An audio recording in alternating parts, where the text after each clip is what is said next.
Howard Doss, we're back on the couch again. I like the couch, man. Man, we're not going to bullshit here. We're going to kind of jump into this one. I think this story, we need the whole We need 45 minutes. We're going to fill it. But 47. man, the guest we have on here is a legend now in Tulsa, and everybody in Tulsa knows him. All of our listeners will know at least of him, you know, or at least the song. The song, they'll know the song. Everyone knows the song. If you are anybody, you've been to any sporting event in the last 20, 30 years, I guess, whatever it was, they know the song. So we've got Danny Boy O'Connor in here with us today on Coptales and Cocktails. Now, when we do the show, we do have a drink. That's why we have the word cocktail in here. Danny, on the other hand, is a sober guy. He does not drink, so he has got water like several other guests. But Howard Doss and I are drinking just kind of a little salute to the Irish. There you go. Jameson Black. They got a little Jameson Black, so we're doing a little Irish right here. So cheers to you, sir. My man. All right, Danny. Like I said, we'll get into the. We'll kind of jump into it real quick. Danny and I met each other, knew of him, what he had done here in Tulsa.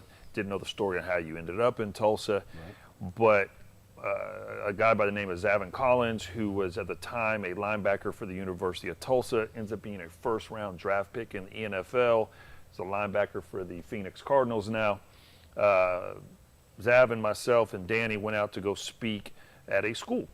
And we got hit up by Lori Fulbright, wanting to go out there and talk to kids kind of about the path through life you want to avoid and kind of our stories, how the three of us, one of them a college kid, Danny and myself, what we were at. So I heard him talk about his story, had absolutely no idea how he ended up in Tulsa and the path it took him. And that's why we want to have you on here, man. Fantastic. You know, it was a pleasure meeting you because I knew who you were from the television show.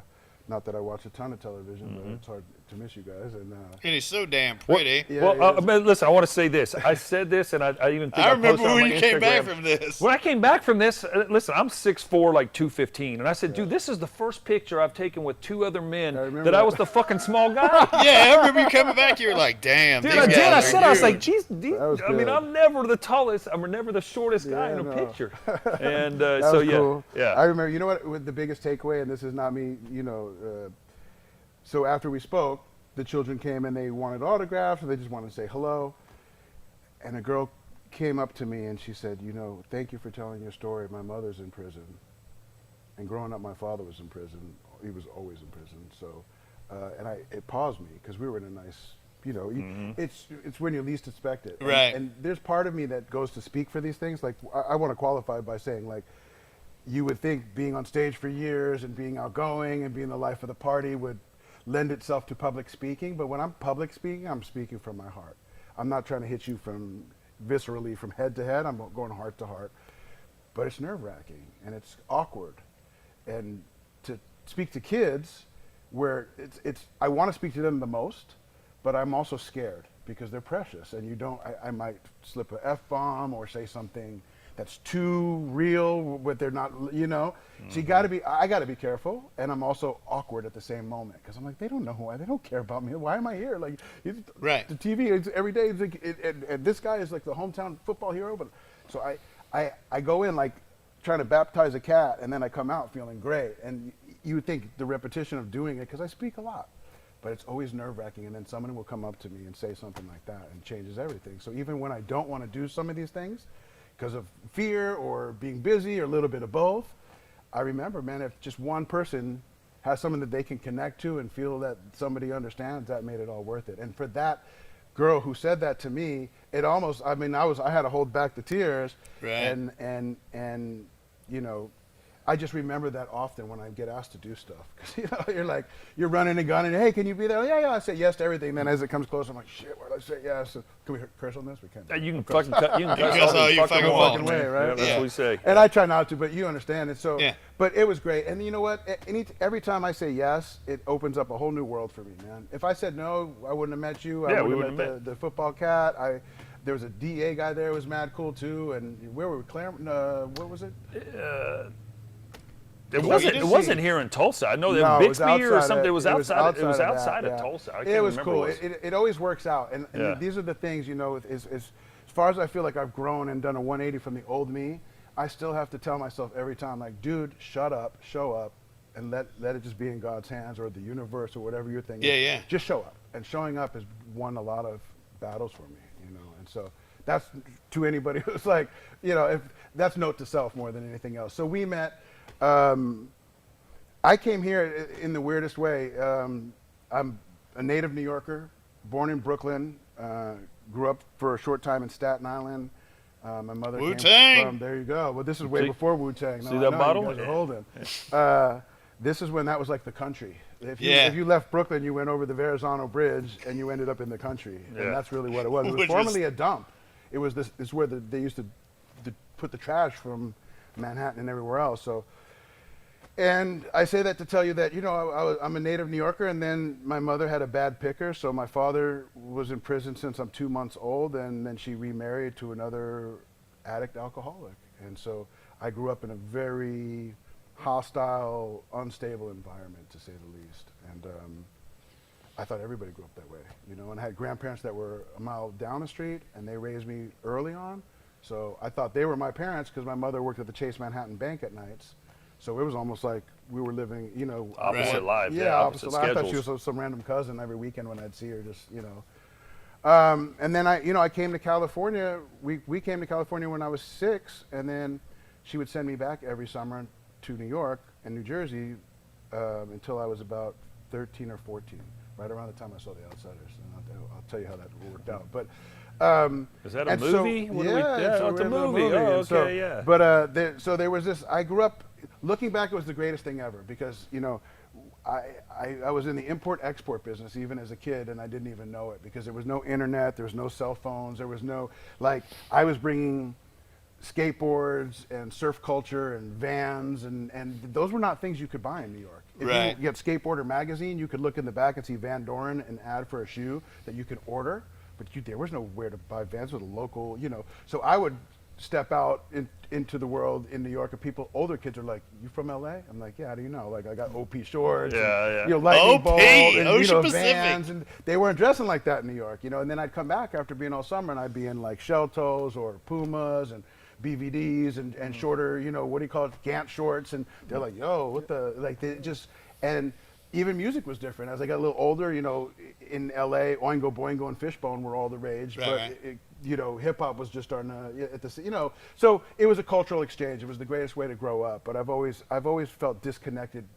at the same time. So I was a New Yorker who didn't fit in LA 100%, and then New York was no longer my home, and so it led for a lot of, you know, Bi-coastal anxiety. just that's one way to say it, but more of it just, I always felt like an outsider or an outcast, you know, and I spoke different. You know, people would be like, "Say quarter," I'm like, "Quarter." They're like, "Say water," I'm like, "Water," you know. I'd say my mother's pocketbook, and they're like, "Wow." It was just different. It was completely different worlds. And then I grew up with my mother's records, which was the greatest. My mother had a really good taste in music. She used to and it's all Motown. But when I got to LA, they're calling me Disco Dan. Those are fighting words, my man. Like, you're not, when you're 10, that's not cool. And I grew up in a roller rink. So that was like an ad hoc babysitter, you know. So roller skating was and they're not listening to, you know, Black Sabbath at the roller rink. And you still roller skate. Oh, yeah, I still get You down. still, if you don't follow him on Instagram, I'm telling you, he posts shit. It's been a minute because, you know. Everything's been closed down or yeah, whatever. but, and, you know, but yes, that's my whole thing. So He still does what I'm getting at is that, you know, by the time I hit high school, I had no life plan. I have a learning disorder, I think. Nobody's ever diagnosed me with anything, but I know that I've always struggled with any type of thing where if I buy a product and it comes with a manual, I throw the manual out and I go, okay, now how does this work? So either one of the homies got to show me, I got to go on YouTube, or hopefully a chick I'm codependent relationship with can just make that work for me. You know what I mean? And so I get to high school right around that time. Like at the end of junior high, I go see The Outsiders, and for the first time in my life, I see a movie that kind of tells my story, with the differences. But I feel I'm watching a family that's disconnected because the mother and father died tragically, and an older brother trying to look out to hold his family together. Meanwhile, overseeing the rest of the wayward boys in the neighborhood, and I felt like one of those neighbors that was, and I thought, you know, this really this matches how I feel, but it was in a different era.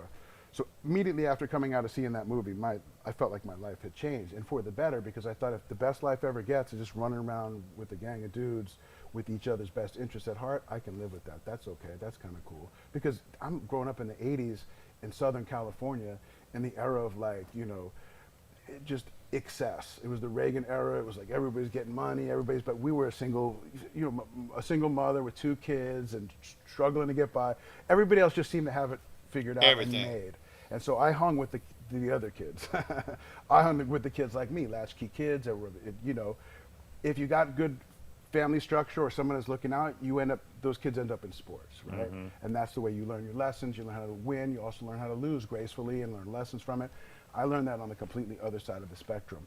And that was really my appeal to hip hop early on, besides being a native New Yorker, because I always felt like I had been ripped out of New York. I always had an affinity for everything New York, because in Southern California, I was New York. That's the only reference they had in my neighborhood was me and my small family.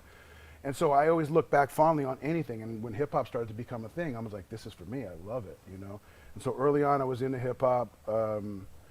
And I say that to tell you that that's what I ended up doing for a career, but it was another fluke. It wasn't really a thing. Like as people were starting to get 16 and 17, they were able to work. The last thing I wanted to do was work. I wanted money. I didn't want to work.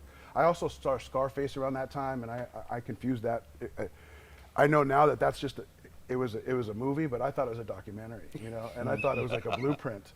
And I'm not going to try to tell you wasn't moving the crowd at that level at that time, but I thought I could do that. That seems cool, And the kids I was running with, they weren't saying, no, that's not cool, that ain't good. They were like, hell yeah, we can Get on do board that. with it, yeah. So we got on board. And, also with hip hop, which I love about it, is you don't do hip hop alone. If you want to be like a killer guitar player, you're going to do that alone, per se. You're going to be 9 hours learning your pentatonic and your Ripping. scales, in isolation. Hip hop we do together, so it's like a crew and a posse and a gang, and so I always went Family. towards that. Right, you're trying to make your nuclear family sucks and it's destroyed, Right. so you try to make the next best thing. So that's what I did. So I don't look back with any regrets, but it was also, I made a lot of choices that would end up eventually, costing me a lot. And so while everybody else is going to high school and finishing up their courses and doing their thing, getting ready to go to college or heading off to a career, I'm, a 2-bit little drug dealer. We were doing a lot of credit card theft back then. You could reprogram cards, and I won't give you the long story, but it was very easy to get an ID made in anybody's name. I would find a friend that was semi-decent like Sean and say, Sean, you have 3 credit cards with your name on them. I'll give you $500 for them. You're like, no, dude. I'm like, trust me, you'll call them in stolen. You're off the hook at that point. Here's 500. So you'll do it. Now I got 3 cards with your name. I make an ID with your name and my face, and now I program 3 different ones. So if one goes bad on a purchase and there's red flags, I go, hold on.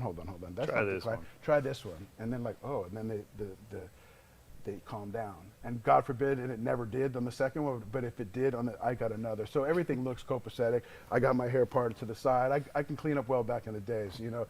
Eddie Haskell, if you will. Could you get your hair like this? Oh yeah, All right. with the gel and the whole All the thing. gray in it, too? This Oh, is yeah. natural, man. And so again, these things are all these are things you do when you're heading when the trajectory for your life is jails, institution, and death. And right before all that came home to roost, there was a kid in my neighborhood, Everlast, Eric Strode, and he had a record deal, and he had his first solo album with Ice-T, and it was a big deal. And I was probably the first fan of it because he really could spit, he really could do his thing. And I was like living in Canoga Park, and if you could count on one hand the amount of white kids that were into hip hop, really living it, going to the spots, we were we were literally a handful of kids, and you had to be tough. You just couldn't. It's not like today. I see kids with faux hawks and Ramones shirts, and they're posing. Yeah, I mean, you had to pay for those choices back in the days, and that was the rite of passage. If you got beat up or you had to fight your way out of something, you're like, yeah, it was a badge of honor to do that. So being a hip hop back then was different than I guess what it is today. And that album didn't do great for him, and he was having some problems trying to figure out what was next. And what I do, people think I rapped for a living. I never rapped for a living. I was a hype man, which I'm good at, but I'm really a creative director. I see a need and a void, and then I try to fill it with what I think is necessary and could do, bring something diverse to, a very linear board. And at that time, there was Third Base and the Beastie Boys, and you could throw in Marky Base, Mark man. and Up goes the weasel. yeah, you could. And shout out to Search, man. Yeah, dude, I mean- we didn't get down back in the days, and now we're good friends, man. Yeah, It's like, dude, you know, I'm how that telling works you, man, out. those- And we don't. And I mean, Did you Everlast listen to don't Third talk, so Base? Do how's you that? know who that was? Yeah. Those Yeah. glasses? Yeah, you could be. That's you with the glasses. That could You're be a cousin. modern day. There you go. Dude, I remember the first time I heard the Sugar Hill Gang, man. Me back too. It was on. It We're, was on we're my. talking white rappers right Hold now. on, I know, motherfucker, but it was on an NPR station at the University of Arkansas, played on Sunday morning before they did any religious things. There you go. And I was like, oh. So I remember hearing it as well, and what I thought at the time, I thought, what a unique song. But you could put it next to Rock Lobster by the B-52s. Yeah. Because that song was just some obscure, weird Yeah, it's song. weird shit. Pop music by M Logic. Everybody's talking about pop music, pop. It was just this weird. It didn't fit in the category. No. And then here comes Grandmaster Flash and the Furious yeah. Five. Oh, and the Message. goddamn. And I'm like, whoa. And then here's Kurdish Blow and White Lines. And now I'm like, whoa, what is going on? Uh-huh. There's this thing, and it's called hip hop. So I was early on, dude. Well, see, Early on. so we're talking. Were you into like the movie Wild Style? Oh yeah, wait, but that's 82. I know, that's what I'm saying. That's Wild so Style. Graffiti Rock was another show. exactly. Yes. You got this in 82. In Arkansas, we got this in 84. Okay, You so- know, it took a while Perhaps, to get there. but I can talk to that. Well, Tulsa also got things early though because they tested MTV here first. I think. No shit. Somebody was from here that got a job at MTV early on, and they said this is the perfect test market. So that's a whole other story. But Tulsa's super hip, even when you look back, because they were using them as the all-American. Like if it will work here, it will It'll definitely work work anywhere. anywhere. Yeah, which is crazy. Well, actually, what I like, I mean, I know this is a cocktail show where we're going to Yeah, kind I'll of get get into into your some show. of No, those. but Yeah, what I I am like in the about back it is, seat of the car how, instead of how the old are front. you? 53. Okay, I'm 48. So I grew up in the Bay Area, and I was the white boy that listened to the hip hop and all that. And KMEL? KMEL, All right, come on yes, now, the absolutely. bomb. I So mean, that's my I've boy. been to the Summer Jam concert numerous times that Headlined it KMEL numerous had. times, Yeah, of course. yeah. In Cyprus. Yes. So we were obviously West Coast rap, a lot of Bay Area stuff, E40 and the Click, you know, course. Into Deep, Mac Dre, and All all of that it. back when they were Too Short, all but of it. all of them. all They the were Bay Area small, stuff. small. Actually, Ice Cube's getting ready to come to Tulsa. I know. I saw Ice Cube, Too Short, Kid Rock when he was a rapper, Yeah. and what was her name? Female rapper that rapped with them back then. But Yeah, I know what Drake. you're talking about. no, no, no. Drake, you dumb Wow. shit. Anyways, what I'm liking is you having someone else to talk to about old ass hip hop, man. I It's- want you to I know can't do something. it with these guys. Everlast is also from New York and a transplant, and our DJ is Latvian via Latvia to New York, then LA. We were considered LA rappers, but we went #1 at KMEL first, so they embraced it first. Then it went #1 I think it's in New York. 106.1 KMEL, yeah. And still then it went remember. #1 in New York, and then when both coasts, like, you know, then LA is like, fine, all right, it's #1. Yeah. We think you do it at home first, but it was the last place out of that thing. But yeah, so rap was a good fit for me. But what I'm trying to tell you is that Everlast, he was the engine, and I was the rest of the car, and together, you know, it was a complete 360, and it worked. What I thought was like, look, what you do rhyme-wise and as a writer is incredible, but it's just like, it was wide open. And at the time, I was in a punk rock gang, which sounds ironic since I'm a b-boy, but in LA in the 80s, there was a lot of punk rock gangs. So if you know anything about suicidal tendencies, you understand. that Cyprus? No, the suicidals are suies, but Right, there's right. like Venice, you know, anytime the suicidal tendencies were played, there's 80 dudes dressed down looking What was to bang the everybody what out. was the album the break-off album they put, and they had the lizard on there? It's Infectious Grooves. That's Yeah, it. of That's course. what I listen to a lot I can of. fill Shea Stadium with what you don't know about that whole. Shit, I can I'm fill, sure you with get, your but I stadium, love too, me that's some the cup. infectious group. That, I'm here to that's sing where the they get backups. Homeboy from. That's Robert Trujillo came out of there. That was the bass player. My buddy Adam Rev was the guitar player, and Mike was the singer. So what I'm saying is there was gangs attached to bands back then, yeah. punk bands. There was Circle One, The Family. There was FFF, Fight for Freedom. There was the LA Death Squad, Lads. And anybody in LA is listening. They're like, oh, yeah, go. And we had a club, believe it or not, a gang called Mickey Mouse Club. And there's an issue, anybody listening at home that cares anything about this, in Rolling Stone magazine. It's 1986. Boy George is on the cover. And it says Valley Suburban Gangs. And it's a whole... Lays them about out. these guys. Yeah, and it's a thing, and it's so much a thing. And this is a deep cut. There's a movie called Lost Angels, and it was the first time. Seen it. Okay, so that's the first time that Ad Rock got a real starring role. That movie is based on the Our Gang and FFF in the Rolling Stone article. It was basically plucked out of there and turned into a movie, which is also a whole other weird convergence of all of these 6 degrees of separations. What I'm telling you is that I was a petty criminal with no goals in mind except for to get money and very low education, 9th grade education at best. And I started a group with Everlast, and within a year, we're overnight successes. And the first 6 months of it, we weren't even working on anything. It kind of really happened overnight. And while that was fantastic, and we all got rich, and we all got laid, and we all got all of the things that we had always felt that we should have had growing up, what that did for me was only take a kid who was stunted already and get him spoiled and used to accustomed to a lifestyle that was very unsustainable, especially in hip hop at the time. And it only, when I come out the other side of it in 96, 97, as the band's falling apart, Everlast is going off to a solo career, Lethal's joining Limp Bizkit and doing their first record. I'm in an outlaw motorcycle club, back selling meth, now I'm using meth. I had never done drugs prior to that. I dabbled, but very rarely. I'm talking very rarely, like 5 times in my lifetime, Sure. and then I deep dive in it, and I find drugs as a way out of the pain and the fear I have moving forward, because to be a creative director in hip hop wasn't a thing. I had a vision for that, and I counted that was going to be what I did for the rest of my life, foolishly. And it just wasn't. And then imagine now Everlast puts out a record and he sells 1 million more records with What It's Like, and gets a Grammy with Carlos Santana, and Limp Bizkit sells how many ever zillions of records. So now I went from, in my mind, the most likely to succeed out of House of Pain to the least likely to ever stop the tailspin. And so I end up getting sober.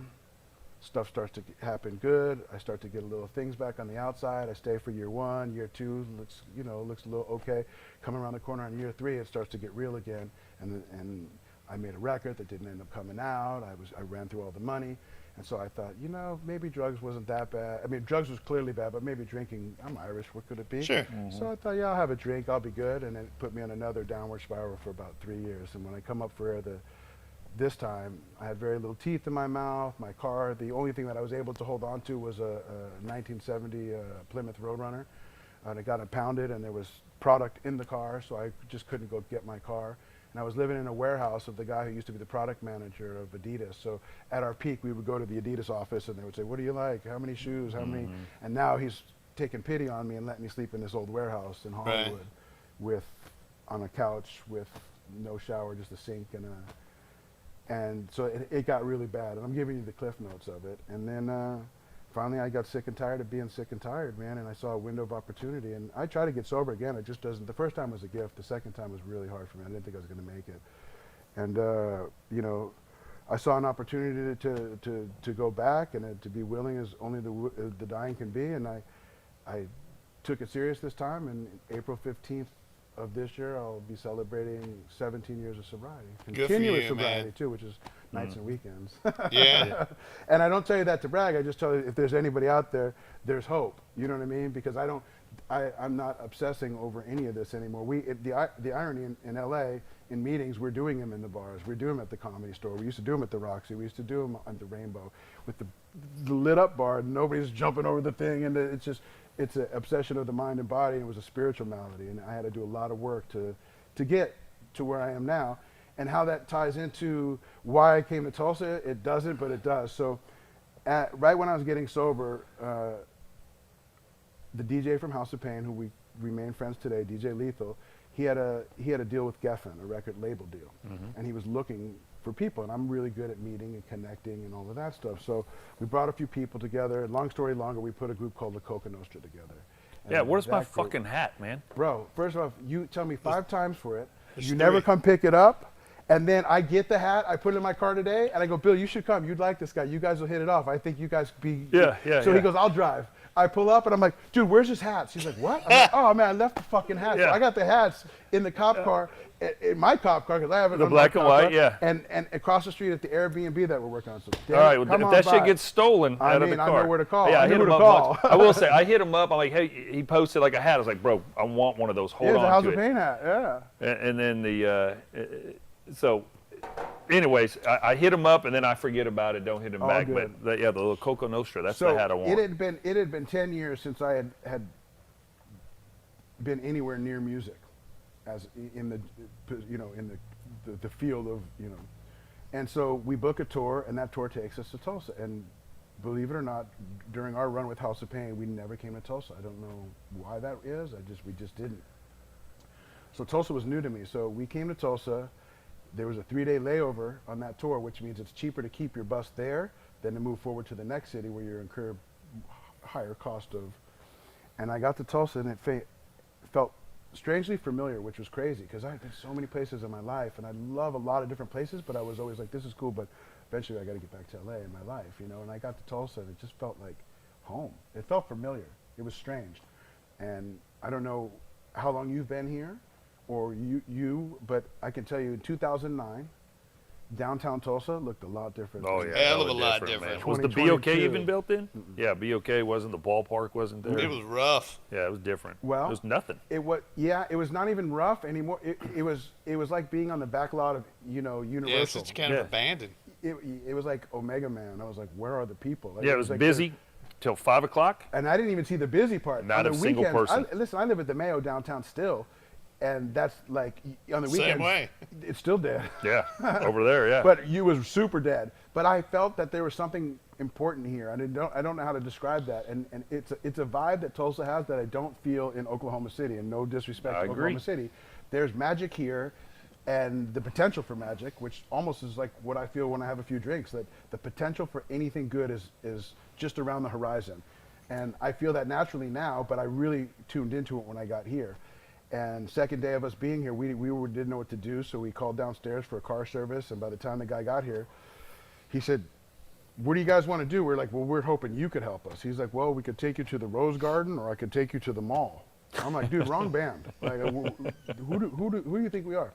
So we did not go to the Rose And that was Garden. Promenade. Yeah, an hour later, we're at the mall. Got some new shoes. And I think the best part of that trip was coming back out of the mall, getting in the van, and seeing a Whataburger. We pulled over because those are not in Damn. LA. We got a Whataburger, and as we got it back in the van and started driving, the epiphany happens. And I go, son of a bitch, was The Outsiders filmed here? He goes, what? I said, sir, was The Outsiders filmed here? The book, was it written? He goes, absolutely. I'm like, do you know any of the locations? He said, well, shit, I know the drive-in. I go, drive-in, of bro, course. I tell Hell you, yeah. like, dude, I was so hyped. They're like, dude, I got to go back to the blah, blah, blah. They're all busy. They were fake busy. They weren't interested. Yeah. So we dropped them off. I go get my laptop. I look up online real fast before I come back out. And there's a site called Tulsa TV Memories, and it shows me where the park is. So that was crucial for me that day. So he takes me to the drive-in. You can walk in there like you own the place. There's no alarms. There's nobody going to know. You're not going to be met with an armed response like you would in LA, New York, or anywhere else. And it looks just like it did when they filmed The Outsiders there in '82. And I mean, talk about tripping. Like, I felt like I was in a time machine, and I was able to go back to something in my mind that was so sacred to me, that movie, and then walk on hollow grounds that were still there. I just couldn't fathom that. In LA, we turn and burn so quick. I mean, they tear there's nothing sacred in LA. They tear the Brown Derby out. They tear everything can go because it's all about how much that spot can bring Right. Yep. money-wise. And so I couldn't believe it. And then we drove back down to North Tulsa, and we found the park. And that's where Johnny stabs the Soch, trying to protect his friend from being drowned, Pony Boy. And now I'm like, oh my goodness, this is insane. It was quiet. I could hear dogs barking in the distance. And the sun was setting, and I was like, this is You madness. caught some magic that day, huh? And believe me, it's still going. And so on that website, I think they omitted, or there was a Flickr. Do you remember there's a thing called Flickr on the internet? Oh where yeah, people used to host Yeah, their yeah. Didn't have an photos? ER, just an R, right? That's right. F-L-I-C-K-R. There was a guy also, and his name escapes me, and I've since met him, and he's a fantastic guy, but I don't remember his name off the top. He had a few pictures as well, and he said the house, I won't give you the address because it's a private residence, but if you can find the park, you'll be sure to find the house. So all I had to do is kind of just 360, and as I look, there it is. And so we went to the house. And then that day I took that photo out front of the house. There was also a sign for sale. And I went back and looked it up. They wanted $42,000. And that's in 2009.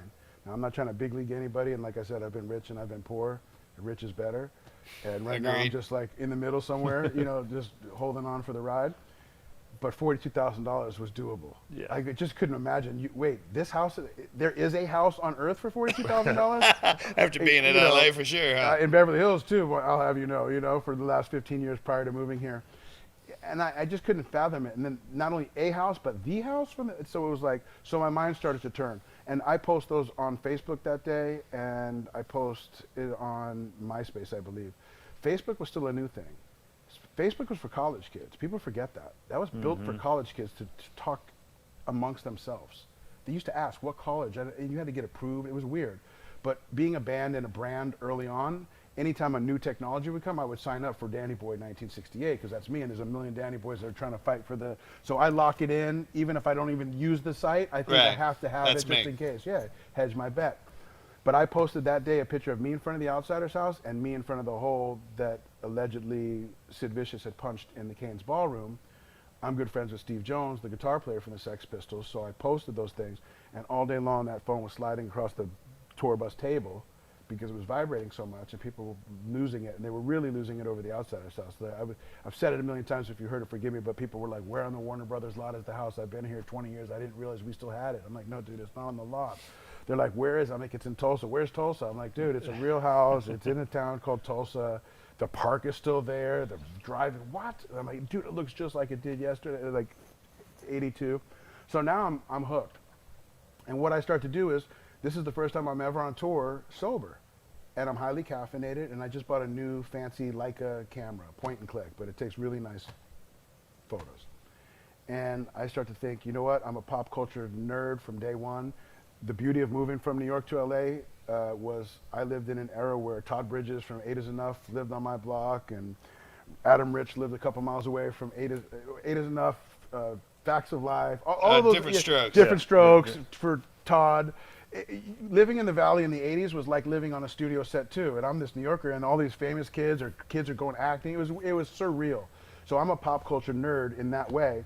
So I use that tour bus to urban explore and go looking for historical stuff that was interesting to me. So true crime, where an album cover was filmed, and where movies were filmed, or videos. If you like Rock the Casbah, it's in Austin. And I went to the hotel that's still there, where they were laying out, and the armadillo goes by, and I'll take the screen grab, and then I'll take a photo how it looks now, and then we post that online on Facebook to a thing called the Delta Bravo Urban Exploration Team. And it all started by finding the Outsider's house. And for 5 years I started to do that, and we were getting calls from everybody from the guy who does Survivor and Shark Tank, Mark Brunette, all the way down to your mom and pop video producers or pitching shows to Hollywood. They all wanted to turn it into a TV show, and I did it with my guy who's retired. He's former NYPD, now LAPD, still active detective, this guy named Nako. And it was great. He's a cop, I'm not. I'm an outlaw biker, rapper, addict who's now sober, and we're both native New Yorkers who are transplants, but we're looking for where history was, and we're seeing what's left, and we're documenting it. And it was that close to getting a show, and it doesn't happen. But the great thing that happens is, every time we're talking about it, which is all the time, I'm saying, hey, this started because I just found the house on tour for my favorite movie. And then I start to think, what else could I find? Because it's the first time in history that with our smartphones, you have everything. Right. You have a camera, a video camera, the access to the world's largest library known to man with Google. You have your own station, whether that's Twitter, Facebook, Instagram. Never could you have all of that, right? So it made urban exploring fantastic. So we call it like Roman Goonies. We just get on our shit, we go out, we look for, Hey, everybody you likes something guys. different, right? And everybody goes and looks for what they did. And it kept coming back, the Outsider's house, the Outsider's house. So every time I'd go across the U.S. looking for locations, I'd always make my pilgrimage back to Mecca, Tulsa, Oklahoma, and check on that house. And every year I'd check on that house, it looked worse for wear. And what was happening, they were tearing that neighborhood out, row by row, street by street, and they were putting Habitat for Humanity houses, which, okay, cool, it's better than these depleted trap houses. But I thought, what if they don't know how What this is? significant Know that this house, is? yeah. And then I kept thinking, why doesn't anybody do something with this house? It's so crazy. It's like, dude, it's 42 grand. Like, what the? And by year 5, I realized that they were 1 block away. And I ain't the smartest guy, but I ain't stupid neither. I'm like, this next year is not going to, I'm going to come next year and I'm being crying because this is going to be gone. And that's when I started to do some digging, and it really kind of happened all quickly. And we ended up finding, we had to do a few different things to get the owner's number. She inherited the house a couple years before that from her husband who passed away. He bought it to flip it, you know, turn it into a rental property. The tenants were 8 months behind in rent. Jeez. She was living in Florida. It was over it. And my timing was impeccable. But I had a friend who knows how to make really good deals do the talking. Because I don't know what I sound like over the phone. Probably not good. You know what I mean? They're probably, who the fuck is this dude? Right. What are you talking about? Is he from New York or LA? Right? Yeah. So my man called. He called me back. He's like, you got the house. Well, Don, what'd you get it for? I go, Don, I told you to ask if she was ever interested in selling it. She would give us she said, yeah, you told me. And so I called her. She's willing to sell. I said, what do you mean? How much is she? She goes, she told me, I said, ma'am, I know it was for sale for 42 grand. She goes, well, I won't take a penny less than 20. He says, ma'am, with all due respect, I seen the house. It's garbage. I won't give you a penny more than 15. She said, deal. So I paid $15,000 for the house. But there was a caveat. She said, you got to wait 30 days because the tenants owe me back rent for 8 months, and it's $4 grand worth of money. And if I sell it to you now, that's your money. I said, I'll sign something. Don't worry about that. She said, no, it's the principal. So being an addict, alcoholic mentality and the 30 days of hell. Oh, just waiting. Thinking she's going to figure out that I used to rap. She's going to think I'm rich. She's going to see I'm in Beverly Hills. It's like her friends are going to go, are you stupid to sell that for? And 30 days came and went. But then I had to go to Florida to make the deal happen. And ironically, we booked a show with House of Pain, which is like a one-off at a tattoo convention. I was in her city. I had to drive 2 hours just to go back to Tampa to make the deal. And as soon as I pull up, I'm like, it's over. And everybody's like, what's the matter? I'm like, dude, the building was like this chrome glass building. Everybody was in like suits.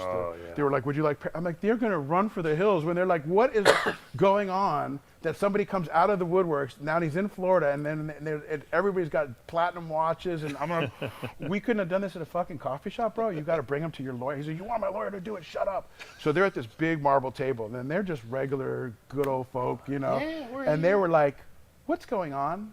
And I said, let me explain. I said, before you do anything, I said, I used to rap for a living, and I didn't want you to think that that was implied that I was somehow rich. Yeah. I am not rich. I said, but I'm a fan of the Outsiders. I said, you do know that that was the house? Yeah, we knew. We thought we could maybe do something with it. We just didn't have the ability and the reach. She's like, I'm tired of the way it's been being treated and the way it's going down. I'm glad you want it, and thank you for being honest. And I said, I wasn't trying to be dishonest. I just didn't want to scare you away. And I'm not good at making deals. So, and I wasn't talking to her head anymore. We were going heart to heart. Right. She said, I feel good about it. And you know what? It's still a deal. So we did the deal. And I'll fast forward just on that one. We're still friends. I still talk to the people that bought it. Oh, they that's returned awesome. an old stained glass window that was 100 years old that they had pulled out before they left just to make sure that it didn't. We ended up making a crate and shipping it back and putting it in a plaque. And it's good. This has been like the cosmic, gift that just keeps on giving. And so I bought the house 2016. I thought nobody cared about it. I just thought I'm going to board it up and keep it on ice and I'll figure it out later, you know. And as soon as I bought it, the press came out of the woodworks. I don't even know who told them, whatever. And all of a sudden then the neighborhood started coming out. Then people locally started coming, and it was a phenomenon. And I know what phenomenon is because of Jump Around. I mean, there was a time on the radio when that first came out, it was giving me panic attacks because it would be on every fucking channel. And I was just like, dude. And my whole life, my mother's like, you'd be a piece of shit like your father, dead or in prison by the time you're 21. And now I'm 21. I got the biggest record in the world, hip-hop wise. And it's like a bad Twilight Zone dream. You know, I'm used to the abuse and the shit talking, and I'm not used to high praise and being held on high. So it was such a weird, but this was different. Now I'm sober, and it was something that wasn't me, and I was doing it for the greater good. And when I got into that house that night, that day when I came here, I bought it sight unseen. I had been outside it a few times, but I never really had been in. I paid the tenants to leave. I gave them $5 grand. As a former tweaker, nobody's ever given me $5 to fuck off. I just want to say. No one's ever gave me $5 grand either, and I've never been a tweaker. Done drugs. Yeah. No, so, I've done drugs. Well, there you go. So, listen, I went into that house, and it was a complete teardown. And I go, dude, you stupid mother, you just flushed what little savings you have down the tube for a pipe dream right now. Right. And I panicked. And that's when I was like, my original plan was not a museum. My original plan was like, I have a house now, and I live in Beverly Hills in an apartment. And if the world comes to an end anytime soon, I'm moving to Tulsa, and this is my bug out spot. And it just happens to be from my fucking favorite movie. It was a win-win until I got inside. And it was bad. And that's when I was like, I need help. And if I'm going to ask for help, I have to do something that's worthy of the help. It's not Danny Boy's fort, and you're going to pay for it. So I'm like, we're going to do a museum. And they was like, I like it. And I put it out there. And we crowdfunded it first. It was, we did GoFundMe. And they kicked in. Even they liked it. They gave $1,000 to it. And it just, little by little, it started to do what it did. We didn't flood the block. It didn't overnight get to 75. There were a few people, 75,000. I'm like, trust me. I don't know a lot, but I know that there's so much that needs to happen for this complete house to be restored. People always ask, why didn't somebody else locally buy it? And I go, because they probably looked at it and had common sense and be like, dude, no way. Like, they understood what it takes to do that. I was stupid and ignorant. I was a passionate guy. And I think that's what we talk to the kids. I talk to the kids all the time about this story, and I condense it. But what I tell them is, I tell the teachers to hold their ears, because they might not want to hear it. It's too late for them anyway. This can't serve them. It may be. But the kids, I want you to know that a good education, a well-laid plan, and the proper funding is the best way to get any deal done. But there's going to be some times where you don't have very much money and you don't got time for a plan, but you're passionate about something and you love something enough, and you feel in your heart of hearts that this is for you, jump in. The worst, you get a lesson of a lifetime. The best, you get what you were after and more. And for me, I did that. And I played with my what little I had in the bank, or in the Chivas Regal bag under my bed next to my gun. And it was 28 grand is what I had to my name at that point. I told you guys off camera that I had a watch. I had a nice watch, a Daytona, that I got rid of before I was digging into my thing. So I used that for the $15,000 thing, and then everything else I put into that house. And everybody helped me do that, but I was all in. So if that thing went Spanish on me, I was going to work as a graffiti removal for the city of Culver City, right behind Beverly Hills, and just lay low, just do for what I could do. So at the time when you bought the house, you weren't living in Tulsa. No, and I didn't have any intention. I thought this place is great, and maybe I'll just go back and forth. I was driving back and forth. I couldn't even afford to fly, and if I look back at it, I probably paid more on gas, but I needed the car. Right. So I was sleeping on a friend's couch at the time, and we were just doing it one piece at a time. And it was one of those things where, like, it was a life-changing lesson for me. And if anybody's listening, I'm sure, I don't know, this is contempt prior to investigation. There are people who think that I knew what I was doing. I didn't know what I was doing. I still don't know what I'm doing on any given day. I told you earlier, like, showing up is like sometimes the smartest thing I can do, and committing to doing it. If I say I'm going to do it, I'm going to do it. You tell me be here at 8, I'm always going to come 20 minutes before, and I'll leave 20 minutes after if you need the help to clean up. I learned that by getting sober. I learned if I wanted to have good friends, I had to be a good friend. Absolutely. And a lot of times by now being a good friend, greater things have happened just out of the blue, because I showed up for somebody when they needed me and there was nothing in it for me. That's Right. opposite of who I am. Left to my own devices and my best laid plan, it's like, if there ain't nothing in it for me, brother, I ain't coming over to do any Right. of that, you know? Hey, what are you doing Saturday? Nothing. You help us lift that couch? I'm like, oh, this Saturday? Like right now Saturday? Oh, I can't do it. You know, it's like, yeah, but now I do that. And you know why? Because people did it for me. And there was not a better example of what it looks like for a community to come together and a fan base to come together to help this project go. So I don't take credit for any of it. I was silly enough and passionate enough to jump through the window, buy the house, and then scream for help. And sometimes my ego likes to get in the way, and I have to put that aside and ask for help. And that's the thing that got this built, is being an alpha male, 6'6", who looks like, I feel like I look like I should be able to build all types of stuff. But when it came down to it, I said, hey guys, I have a problem here. The roof is leaking and it's coming off the chimney and I don't know what to do. And 10 people would go, dude, I've been watching this for 2 years and I didn't have I wanted to help, but right now I can't give you cash, but I work on chimneys, so I can come flash that. You have a problem with it. And one after the other, people would do that. I can cut your grass on Sunday after my daughter's soccer practice until you can get somebody who can, you know, and we have a tree that was falling on the house. Somebody came and cut it. They sold the wood as outsider wood. And it was like, Nice. it's just one after the other, this thing. So this thing has been the thing that has changed my life. And what I do now really is, I'm the gatekeeper. I make sure it's open. I make sure that we get the kids that come through. We do Monday through Thursdays for school tours. So the kids, this book was written here, and I know we're running out of time. I feel like you guys didn't get a word today. Can you imagine on Cope what I'd be like talking about? Holy shit. But Fuck, I'd love this, it. Right, this book was written here. I want to tell you that. It was written by a 15 and a half year old student named Susan Eloise Hinton. And she failed English that year and got a D+ in creative writing when she wrote The Outsiders. When she got to the publishers the next year, they both agreed that it'd be better that boys didn't know she was a woman, and so let's call you S.C. Hinton. So I still get people come by and go, I love his work. He writes some great books, and I don't even bother to correct him. Just straighten him out. I'm like, yeah, he's a good one, you know. And so that's just one of the layers to this thing that make this so remarkable. She's still here. That book has never been out of print in 54 years. It sold more in the 50th anniversary than all the years combined. It is the librarians and the English teachers' favorite. It's the thing you give to kids that are challenged fucking learning-wise or just not looking to do that. They find this book and they devour it. And then Coppola gets it because the librarian has 100 of her students write to Coppola insisting that he looks at it and turn it into a movie because he did such a good job with The Black Stallion and staying true to the book that he reads it, he agrees, and that's what brought Coppola here. That's what launches the Brat Pack. I mean, I can go on for 2 hours on this thing, but the real takeaway on this thing is that we preserved a piece of American history, cinematic history. It's definitely Tulsa history. It's based on the book, so there's literature history, and it's by a little author who could. She was doing shit grade-wise in 11th grade, and yet she still persisted and wrote her story. She often says, I didn't let the punctuation of my lack of spelling get in the way of me telling my story.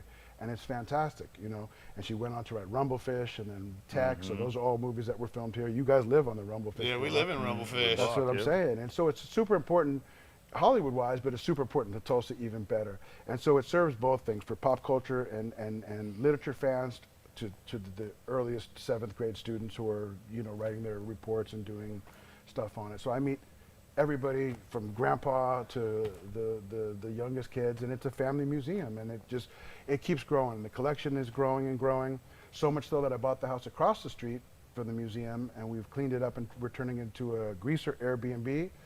But the big plan is to make an S.E. Hint museum, and I'd like to do something from scratch. This is where the plan will come in and the financing ahead It'll of time. happen. And then we can show other kids what happens when you stick to your plan and you follow your heart and you're passionate about something and you do it, and anything's possible. And so that for me was a learning lesson. I learned that in my late 40s, you know, and I attribute everything that I have to my sobriety and the love of Tulsa. And really it's my love of Tulsa as well that keeps this thing going. And so, yes, I will take that I don't feel, I've never been famous anywhere, but I feel Tulsa famous in a weird way. And it was such a relief when somebody, one day when I first came and I realized people were starting to recognize me, they were like, hey, you're that guy. I go, okay. He goes, yeah, that's you. He goes, you're the outsider guy. And I go, I said, that's what I was just going to say. That's what everyone knows you as, the outsider that's guy. what Not I from wanted, being in though. House of Pain. Right. They know you as And there was another outsider weird guy. one. I walked in a library one day, no, the library, the post office, and the lady said, I was like, she goes, yeah, that's you. I go, who am I? She goes, you're the Burger King. I said, the Burger King?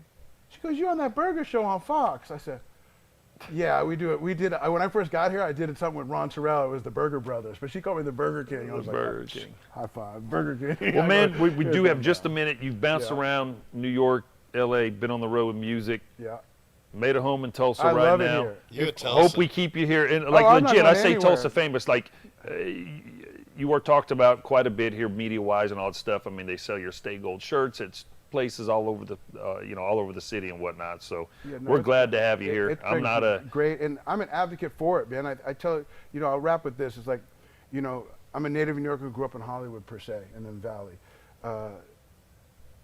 The dream back then was to get over the hill into Hollywood, and you could then, they said the odds are good, but the goods are odd, right? But if you were a poet, a dancer, a fighter, a writer, or whatever, you had a good chance to do that. You could live at cheap in old apartments and get your little hustle on and do your thing, and had a chance. Those things they're gone now.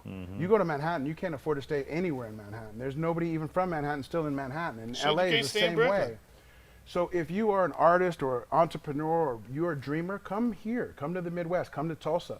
This is where the dream is alive still. The American dream is real as it was ever was. We've got drive-in movies, the largest rideable Route 66 strip. We've got all sorts of diverse, different spots, from the best burgers, some of the best pizza on the planet, Andolini's and a few other spots over. Yeah. Everything you can want here, and if you don't have what you want here, build it. Come here. They support artists here. They support creatives here. In LA, you get your cash took and your hand shook, and bye-bye. You know, we don't. You can buy $15,000 houses here. You can, and now you know the irony is I got to fight the city to keep them. They tried to tell me it was worth $315,000, and I said, no, I'm not. You're not taxing me. I got a receipt. Yeah. We had to bring it back down, but yeah, it's been a life-changing thing for me, and it's made me be of maximum service, because how could I not, what was so freely given to me, and the support I got here is mind-bending. So I'm never going anywhere, unfortunately. If you don't like me, we'll keep it. Well, as a Tulsan, you're a point of civic pride with all your that museum. When people come to town, hey, what's there to do?